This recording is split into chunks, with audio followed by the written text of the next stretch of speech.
Edhe një element të fundit që ndoja të ndanim bashkë, Valon. Në këtë emision, 3 javë më parë, Dušan Janjić ka deklaruar për ekzistencën e një plani të fshehtë amerikan për njohjen Kosovë-Serbi. Vetëm dje, një ish diplomati i njohur, Nebojša Vujović, i cili ka qenë ambasadori i Serbisë në Shtetet e Bashkuara të Amerikës dhe ka kontribuar në hartimin e rezolutës 1244 të Këshillit të Sigurimit, deklaroi: Gjurić, pra Marko Gjurić, ministri i jashtëm i Serbisë, u ftuan në Washington me qëllim që Marco Rubio, në emër të administratës amerikane dhe të presidentit Trump, t'i prezantonte atij marrëveshjen e fshehtë detyruese për njohjen e pavarësisë së Kosovës. Ndërsa vetëm sot, pak orë më përpara, doli dhe deklarata e presidentit Vučić, ai cili thot: nuk më shkon kurrë ndërmend të pranoj njohje të Kosovës. Jo me Marco Rubion, por vetëm me Shën Pietrin mund të diskutoj për Kosovën. Kosova është Serbi, ishte dhe do të jetë fundi i historisë.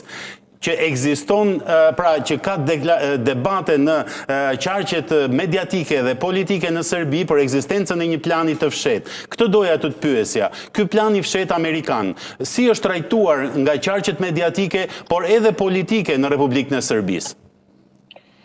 Në fakt, unë më shumë e shoh këtë mediatikisht në Serbi, kjo bëhet si trusni nga mediat të cilat i kontrollon vetë regjimi i presidentit Vučić.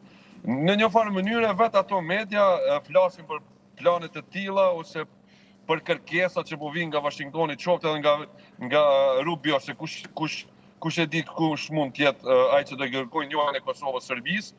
Dhe në anën tjetër pastaj del vetë presidenti Vučić, siç edhe doli dhe thotë se ne nuk do ta njohim asnjëherë Kosovën. Gjithë këtë shoh më shumë në kuadër të asoj retorikës që gjithmonë e përdor presidenti Vučić, sepse mbasi edhe sipas gjithë asaj që di edhe personalisht, por edhe që ka qenë në fakt që ka ngjarë gjatë gjithë këtyre viteve, nuk është se çon nga partnerët e Bashkimit Evropian, por realisht qoftë nga Shtetet e Bashkuara të Amerikës, nuk është se në tryezat e dialogut i është kërkuar Serbisë njohja e drejt për drejt e Kosovës, përtej deklaratave që për mendimin tim janë retorike dhe diplomatike.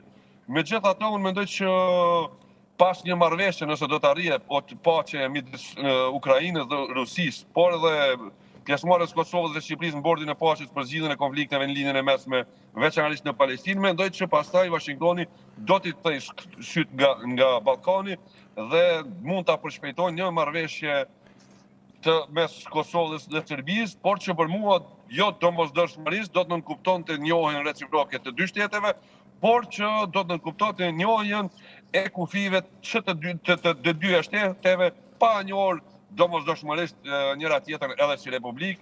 Kjo pasi për faktin që Serbia si pretendent për të hyrë në Bashkimin Evropian, para se të antarësohet duhet t'i di kufit e saj. Një gjë e tillë mund do që Serbia në një farë mënyrë ta pranoj se kufiti i tyre është deri në kufirin e Kosovës, ata mund ta quajnë linjë administrative siç e quajnë edhe tani, derisa Kosova në anën tjetër mund ta quajë kufi dhe rrjedhimisht mendoj se një zgjedhje e tillë pa njohje, por me njohjen e kufive brenda njëri tjetrit mund ndodh. Derisa njohjen drejt për drejt të pavarësisë ose të Republikës së Kosovës, unë nuk besoj se Serbia mund ta bëjë për dekadat le të themi 2-3 dekadat të ardhshme.